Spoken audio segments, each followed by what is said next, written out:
కృష్ణం వందే జగద్గురు. జై శ్రీకృష్ణ. ఈ వీడియో చూసే ముందు లైక్ కొట్టి జై శ్రీరామ్ కామెంట్ చేయండి.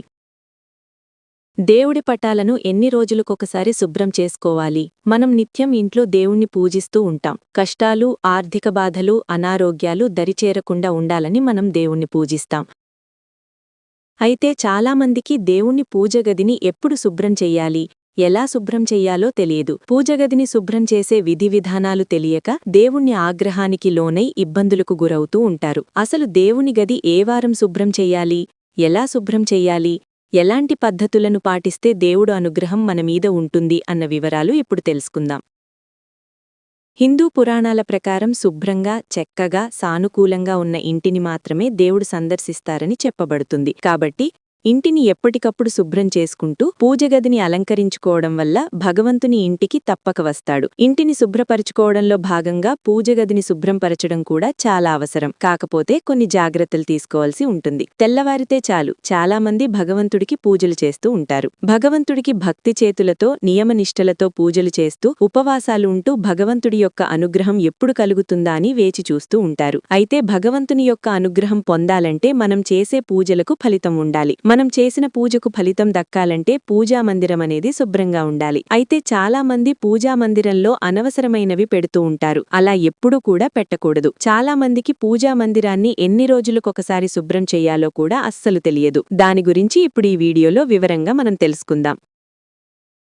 అదేవిధంగా పూజామందిరాన్ని ఏ విధంగా శుభ్రం చేసుకోవాలి, దేవుడి విగ్రహాలను ఏ దిక్కులో ఉంచుకోవాలా కూడా ఇప్పుడు ఈ వీడియోలో తెలుసుకుందాం. పురాణాల ప్రకారం ఏ పూజమందిరమైతే శుభ్రంగా ఉంటుందో ఆ ఇంటిలోకి దేవతలు వస్తారని చెప్పబడి ఉంది. పూజగదిని శుభ్రం చేసేందుకు ఎప్పుడూ కూడా చీపుర్ని అస్సలు ఉపయోగించకూడదు. ఒక శుభ్రమైన వస్త్రమును తీసుకుని పూజామందిరాన్ని శుభ్రం చేసుకోవాలి. పూజామందిరంలో భగవంతుడికి సమర్పించిన పువ్వులను ఎక్కడ పడితే అక్కడ వెయ్యకూడదు. వాటిని ఒక కవర్లో పెట్టి మీరు నదీ తీరానికి వెళ్లినప్పుడు పారే నీళ్లలో వాటిని వదిలేయాలి. లేదా మీ దగ్గర్లో ఉన్న కాలువలో అయినా వెయ్యాలి. మనం పూజకు ఉపయోగించిన పువ్వులను ఎప్పుడూ కూడా తొక్కకూడదు. పూజామందిరంలో మనం దీపారాధన చేసినప్పుడు ఆ దీపారాధన యొక్క పొగతో పూజామందిరంలో నలుపు రంగులో ఏర్పడుతుంది. అలా నలుపు రంగులో ఏర్పడిన మసిని ముందుగా ఒక తడి వస్త్రమును తీసుకుని శుభ్రంగా తుడవాలి. ఆ తర్వాత సబ్బు నీటితో గాని షార్ట్ నీళ్లతో కాని పూజామందిరాన్ని తుడిచి ఆ పూజామందిరానికి పసుపు మరియు కుంకుమ బొట్లు పెట్టాలి. మీ పూజామందిరం చెక్కతో చేసిన పూజామందిరమైతే ఒక తడి వస్త్రమును తీసుకుని శుభ్రంగా ఆ పూజామందిరాన్ని తుడుచుకోవాలి. పూజ చేసే ప్రతి ఒక్కరూ పూజామందిరంలో బియ్యపిండితో ముగ్గురు వేసి దాంట్లో పసుపు కూడా వేయాలి. పూజామందిరంలో భగవంతుడి యొక్క ప్రతిమలు లేదా ఫోటోలు అనేవి నేరుగా క్రింద అస్సలు పెట్టకూడదు. ఒక పేపర్ పైన గాని లేదా వస్త్రం పైన కాని పెట్టవలను. దేవుడి పటాలను ముందుగా తడిబట్టతో తుడిచి తర్వాత కొన్ని క్లాత్తో తీసుకుని శుభ్రంగా తుడిచి ఆ తర్వాత గంధపు గొట్టును పెట్టి దానిపై కుంకుమ బొట్లు పెట్టవలను. దేవుడికి ఉపయోగించిన దీపారాధన ప్రమిదలను ప్రతిరోజూ శుభ్రం చేసుకోవాలి. అయితే దీపారాధన ఉండడం వలన వాటిని సబ్బునీటితో నానపెట్టిన తర్వాత ఒక స్క్రబ్తో శుభ్రంగా కడగవలను. అలాగే చింతపండు గుజ్జుతో గాని పీతాంబరి పౌడర్తో గాని శుభ్రం చేసుకున్నా సరిపోతుంది. దీపారాధన చేసినప్పుడు ప్రమిదలు తడిగా అస్సలు ఉండకూడదు. అవి పూర్తిగా ఆరిన తర్వాతే దీపారాధనకు ఆ ప్రమిదలను వాడాలి. దేవుడికి ఉపయోగించిన రాగి పాత్రను గాని వెండి మరియు ఇతర పాత్రలను గాని చింతపండు గుజ్జుతో గాని నిమ్మకాయతో శుభ్రం చేసుకోవచ్చు. వెండితో చేసిన చిన్న చిన్న ప్రతిమలను ఉప్పు, నిమ్మకాయలతో శుభ్రం చేసుకోవచ్చు. అపరశుభ్రంగా ఉన్న వస్తువులను దేవుడి పూజామందిరంలో ఎప్పుడు కూడా పూజకసలు వాడకూడదు. ఒకవేళ అలా చేస్తే ఆ పూజకు ఫలితమనేది దక్కదు.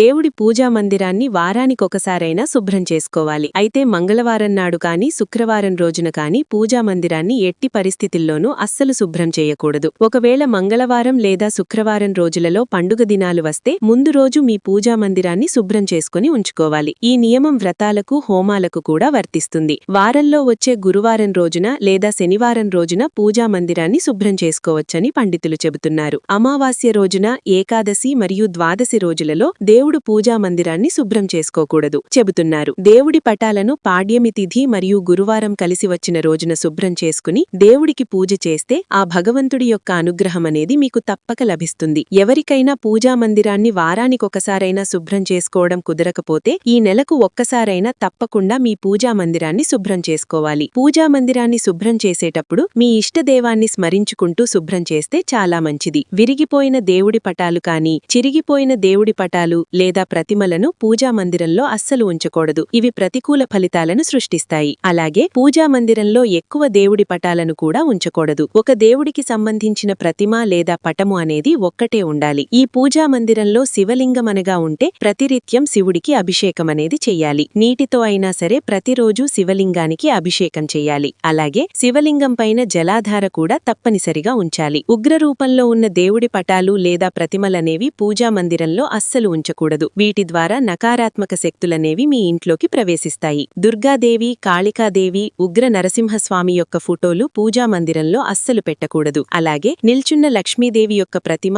లేదా పటము అనేది పూజా గదిలో ఉంచకూడదు. నాట్యం చేసే గదిలో తప్ప నటరాజస్వామి విగ్రహాన్ని పూజా మందిరంలో అస్సలు పెట్టకూడదు. మీకు మంచి శుభ ఫలితాలనేవి కలుగుతాయి. పాలిచ్చే మను మరియు నెమలి ఈకలను పూజా మందిరంలో పెట్టుకుంటే చాలా శుభప్రదం. లక్ష్మీదేవికి ఎదురుగా ఒక రాగి పాత్రలో లేదా వెండి పాత్రలో సముద్రపు గవ్వలు, పసుపు కొమ్మ మరియు 11 రూపాయల కాయను వేసి పెడితే మీకు లక్ష్మీదేవి కటాక్షం కలుగుతుంది. లక్ష్మీదేవి యొక్క విగ్రహాన్ని ఎప్పుడూ కూడా గుమ్మానికి ఎదురుగా ఉంచకూడదు. అలా ఉంచడం వలన మీ ఇంట్లో లక్ష్మీ స్థిర నివాసం ఉండదని శాస్త్రాలు చెబుతున్నాయి. మీ ఇంటి లోపల గుమ్మానికి ఎదురుగా లాఫింగ్ బుద్ధను పెట్టుకుంటే చాలా మంచిది. అలా ఉంచడం వలన మీ ఇంట్లో ఎప్పుడూ కూడా పాజిటివ్ ఎనర్జీ ఏర్పడుతుంది. మీకు తప్పక లభిస్తుంది. గణేశుడి యొక్క ప్రతిమను లేదా విగ్రహాన్ని ఉత్తర దిక్కులో ఉంచడం చాలా మంచిది. అదేవిధంగా ఉత్తర దిక్కులో కుబేరుని ఫోటోను ఉంచడం వలన లక్ష్మీదేవి యొక్క అనుగ్రహం కలిగింది. ఆర్థిక పరిస్థితుల నుండి బయటపడతారు. పూజా మందిరంలో ఎప్పుడూ కూడా చిన్న చిన్న విగ్రహాలను లేదా చిన్న చిన్న పటాలను ఉంచుకోవడం చాలా ఉత్తమం. పెద్ద పెద్ద విగ్రహాలు లేదా పెద్ద పెద్ద ఫోటోలను మీ పూజా మందిరంలో ఉంచితే ప్రతిరోజు మహానైవేద్యాన్ని సమర్పించాల్సి ఉంటుంది. ఆంజనేయ స్వామి ప్రతిమను ఆగ్నేయ దిశలో పెట్టుకోవడం వల్ల దుష్టశక్తుల బారి నుండి బయటపడవచ్చు. సాయిబాబా ప్రతిమను వాయువ్య దిశలో పెట్టడం వలన మనశ్శాంతి అనేది మీకు కలుగుతుంది. నిల్చున్న లక్ష్మీదేవి ఫోటో మీ ఇంట్లో కనుక ఉంటే ఆ ఇంట్లో లక్ష్మీ స్థిర నివాసం ఉన్నదని శాస్త్రాలు చెబుతున్నాయి. మీ ఇంటి లోపల గుమ్మానికి ఎదులుగా లాఫింగ్ బుద్ధను పెట్టుకుంటే చాలా మంచిది. అలా ఉంచడం వలన మీ ఇంట్లో ఎప్పుడూ కూడా పాజిటివ్ ఎనర్జీ ఏర్పడుతుంది. మీకు తప్పక లభిస్తుంది. గణేశుడి యొక్క ప్రతిమను లేదా విగ్రహాన్ని ఉత్తర దిక్కులో ఉంచడం చాలా మంచిది. అదేవిధంగా ఉత్తర దిక్కులో కుబేరుని ఫోటోను ఉంచడం వలన లక్ష్మీదేవి యొక్క అనుగ్రహం కలిగింది. ఆర్థిక పరిస్థితుల నుండి బయటపడతారు. పూజా మందిరంలో ఎప్పుడూ కూడా చిన్న చిన్న విగ్రహాలను లేదా చిన్న చిన్న పటాలను ఉంచుకోవడం చాలా ఉత్తమం. పెద్ద పెద్ద విగ్రహాలు లేదా పెద్ద పెద్ద ఫోటోలను మీ పూజా మందిరంలో ఉంచితే ప్రతిరోజు మహానైవేద్యాన్ని సమర్పించాల్సి ఉంటుంది. ఆంజనేయ స్వామి ప్రతిమను ఆగ్నేయ దిశలో పెట్టుకోవడం వల్ల దుష్టశక్తుల బారి నుండి బయటపడవచ్చు. సాయిబాబా ప్రతిమను వాయువ్య దిశలో పెట్టడం వలన మనశ్శాంతి అనేది మీకు కలుగుతుంది. నిల్చున్న లక్ష్మీదేవి ఫోటో మీ ఇంట్లో కనుక ఉంటే ఆ ఇంట్లో లక్ష్మీ స్థిర నివాసం ఉండదని శాస్త్రాలు చెబుతున్నాయి. మీ ఇంటి లోపల గుమ్మానికి ఎదురుగా లాఫింగ్ బుద్ధను పెట్టుకుంటే చాలా మంచిది. అలా ఉంచడం వలన మీ ఇంట్లో ఎప్పుడూ కూడా పాజిటివ్ ఎనర్జీ ఏర్పడుతుంది. మీకు